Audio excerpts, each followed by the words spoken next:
ఉభయచర జీవుల్లో తాబేళ్లు ఒకటి. వీటిల్లో అనేక రకాలుంటాయి. అయితే తాబేళ్లలో ఆలివ్ రిడ్లే తాబేళ్లు చాలా స్పెషల్ అని చెప్పాలి.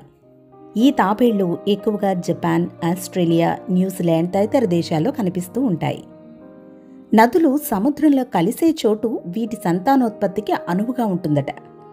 అందుకని ఆయా దేశాల నుంచి సంతానోత్పత్తి కోసం ఆలివ్ రిడ్లే తాబేళ్లు లక్షలాదిగా ఒడిశా, ఆంధ్రప్రదేశ్ రాష్ట్రాల తీరాలకు సముద్ర మార్గంలో వలస వస్తూ ఉంటాయి.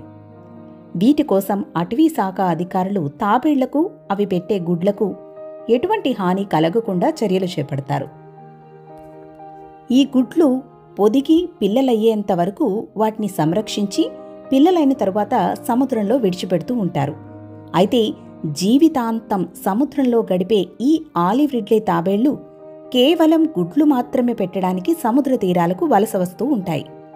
ఇవి 2 అడుగుల పొడవు, సుమారు 500 కేజీల బరువు ఉంటాయి. ఆహార అన్వేషణ, గుడ్లు పెట్టడం, సంతానోత్పత్తి కోసం దాదాపు 20,000 కిలోమీటర్లు ప్రయాణిస్తాయట. ప్రపంచవ్యాప్తంగా కనిపించే అన్ని సముద్ర తాబేళ్లలో ఇవి 2వ అతి చిన్న రకం తాబేళ్లు.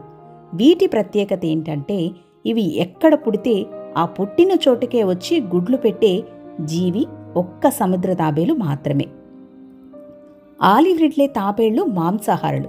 అంటే జెల్లీ ఫిష్, సియార్పిన్స్, ట్యూనికేట్స్, నత్తలు, పీతలు, రొయ్యలు ఇలాంటి వాటన్నింటినీ తింటూ ఉంటాయి. అలాగే సముద్రంలో ఉండే ప్రమాదకరమైన నీటికాయలను తిని సముద్ర జలాల్ని శుద్ధి చేస్తూ ఉంటాయి. అయితే ఇవి గుడ్లు పెట్టేందుకు వచ్చే సమయంలో ఫిషింగ్ బోట్లు, మరలు కానీ లేదంటే వాటి వలలు కానీ తగలడం వల్ల ఇంజ్యూర్ అయ్యి చనిపోతూ ఉంటాయి. ఇక్కడ మీరు చూస్తున్న ఈ తాబేళ్లన్నీ కూడా చూసారు కదా, ఎంత పెద్ద పెద్ద తాబేళ్లున్నాయో. ఇవన్నీ కూడా ఇలా ఇంజ్యూర్ అయ్యి చనిపోయి కాకినాడ బీచ్కు కొట్టుకువచ్చాయి. సాధారణంగా హోప్ ఐలాండ్లో ఈ ఆలివ్ రిడ్లే తాబేళ్లను ఎక్కువగా చూస్తూ ఉంటాం ఈ సీజన్లో. అంటే డిసెంబర్ నుంచి మార్చి వరకు ఇవి గుడ్లు పెడుతూ ఉంటాయి. గుడ్లు పెట్టేందుకు వాటికి అనువైన సమయం ఇదే కాబట్టి 20,000 కిలోమీటర్ల దూరం ప్రయాణించి ఇవి ఈ తీరాలకి వస్తూ ఉంటాయి. అంటే నదీ జలాలు సముద్రంలో కలిసే తీరాలన్నమాట.